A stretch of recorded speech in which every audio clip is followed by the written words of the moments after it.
India आघाडीचा आज केंद्रीय निवडणूक आयोगाच्या कार्यालयावर धडक मोर्चा। संसदेपासून निवडणूक आयुक्तांच्या कार्यालयापर्यंत इंडिया आघाडीचे खासदार मोर्चात सहभागी होणार। दिल्लीतील इंडिया आघाडीच्या मोर्चाच्या पार्श्वभूमीवर संसद परिसरात मोठा बंदोबस्त। संसदेत जाणाऱ्या गेटवर पोलिसांकडून बॅरिकेडिंग।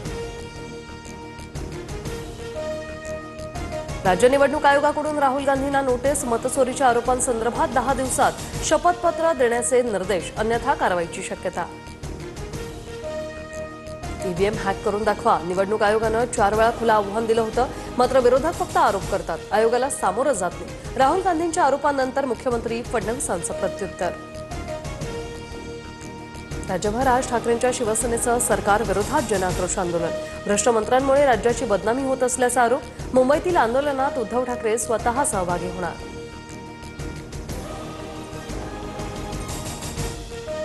विधानसभेवेळी 160 जागा जिंकून देण्याची ऑफर होती। शरद पवारांचा मोठा दावा, तर पवारांनी आधीच याबाबत तक्रार का दिली नाही, हा राहुल गांधींच्या भेटीचा परिणाम दिसतोय। फडणवीसांची खोचक टीका।